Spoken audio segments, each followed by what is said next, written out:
What's going on, everybody, and welcome to another episode of TNC Reacts. Today is Wednesday Wonder, and I am wondering why we are dealing with such a controversial statement that was made by our former president, Barack Obama. Now, I'm going to keep it honest.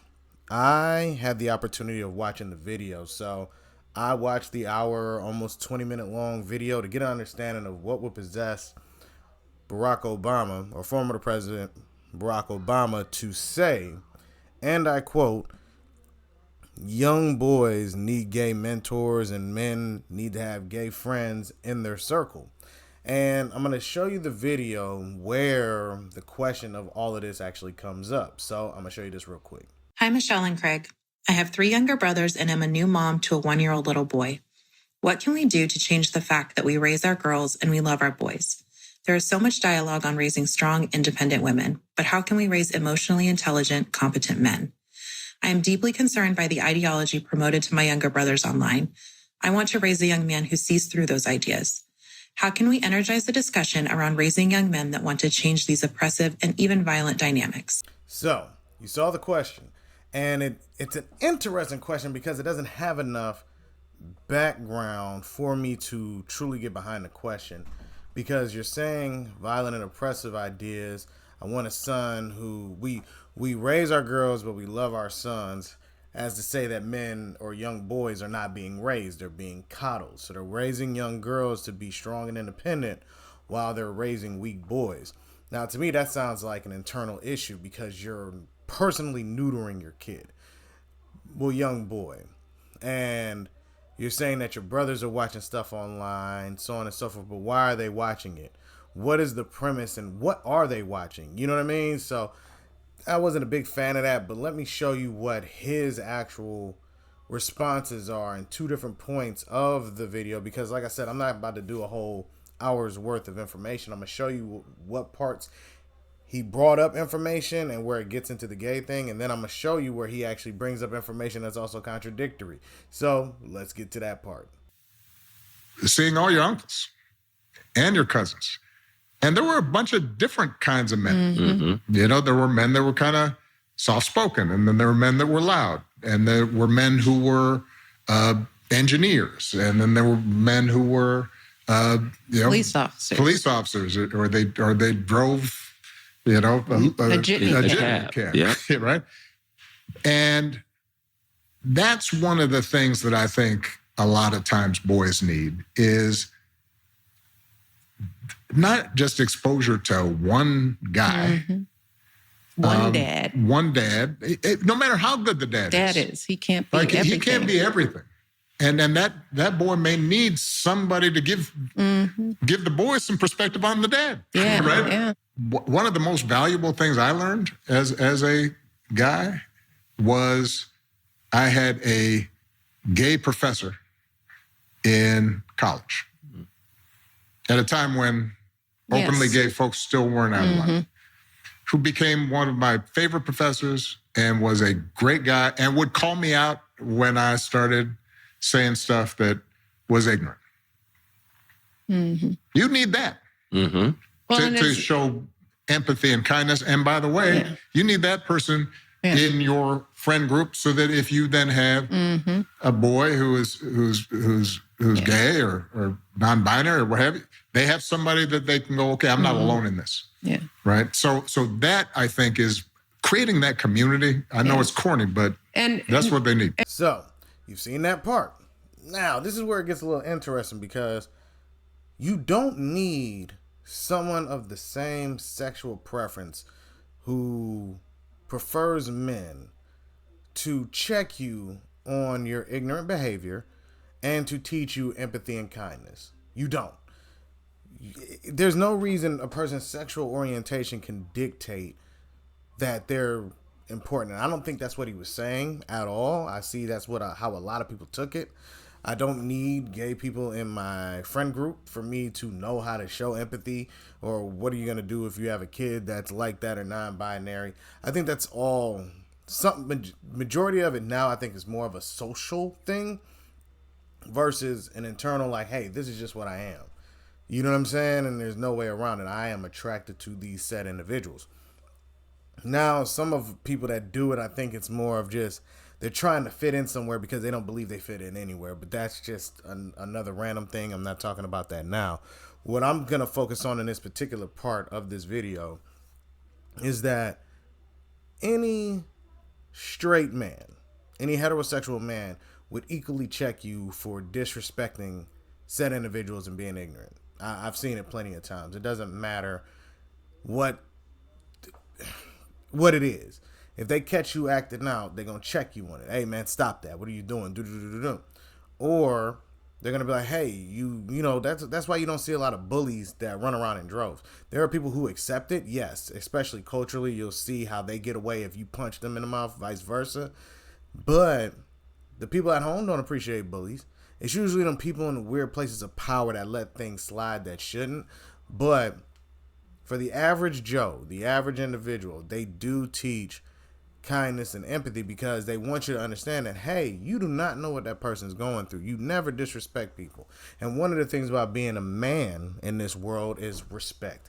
Teaching other people, hey, you need to respect individuals because that is what represents them. If you try to disrespect them and push the line, there's no telling where that goes. So men understand respect because we've been taught it.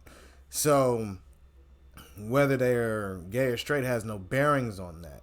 I see what he was getting at, trying to give an example and saying that, yes, you need more diverse type of men around, whether it's police officers, engineers, truck drivers, teachers, sports players, whatever it is, you need that diversity. But in my opinion, the strongest leader by example, because of how great he is, would be your father, then your grandfather and your uncles and the immediate family, and then let it branch out to other people.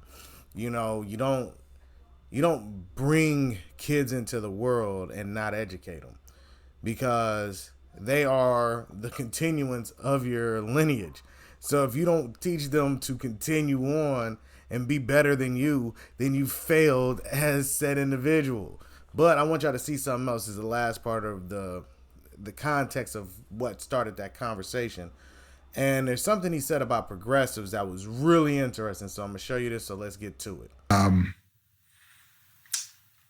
I do think this idea of men, there are many different ways of being a good, strong, successful, happy man. I think that's something that young people are more open to and recognize. And so that's promising. And we see it, when we talk to Millie and Sasha and their friends. I think that what we need to do in order to take advantage of that is to, as a society, as communities, recognize that this kind of transition from the old models that you and I, Craig, grew up on.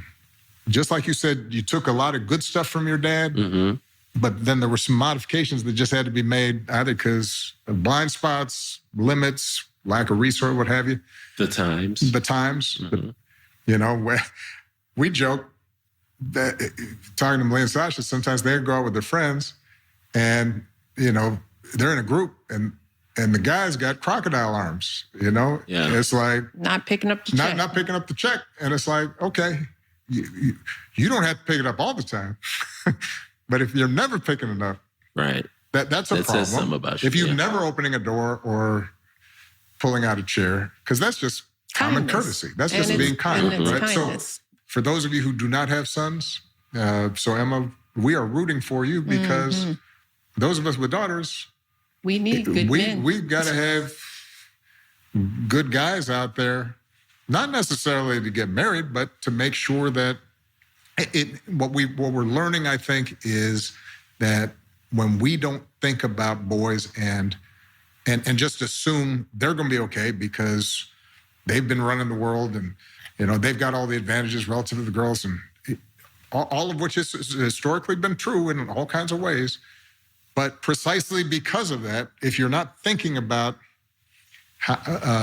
what's happening to boys and how are they being raised, then that can actually hurt women.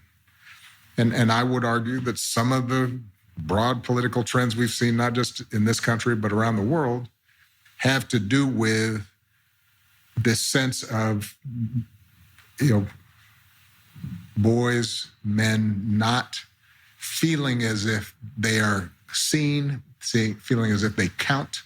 Mm-hmm. And that then makes them more interested in appeals by folks who say, you know what, the reason you don't feel respected is because women have been doing this, or this group has been doing this, or that group's been doing this, and that is not that's not a healthy place to be. And I will say, as quote unquote progressives, Democrats, progressive parents, enlightened ones, we've made that mistake sometimes in terms of our rhetoric, where it's like we're constantly talking about, what's wrong with the boys mm-hmm. instead of what's right with them. Mm. We rightly have tried to invest in girls to make sure that there's a level playing field and then they're not barred from opportunities. But we haven't been as willing, I think, to be intentional about investing in the boys, and that's been a mistake. Now, if you want to check out the rest of the video, please go look it up. It's Michelle Obama and her brother, In My Opinion podcast. I just have one more thing to add. If you notice, he talked about the old models, the old ways, and picking up the check, how men have crocodile arms. They don't want to pay the check anymore.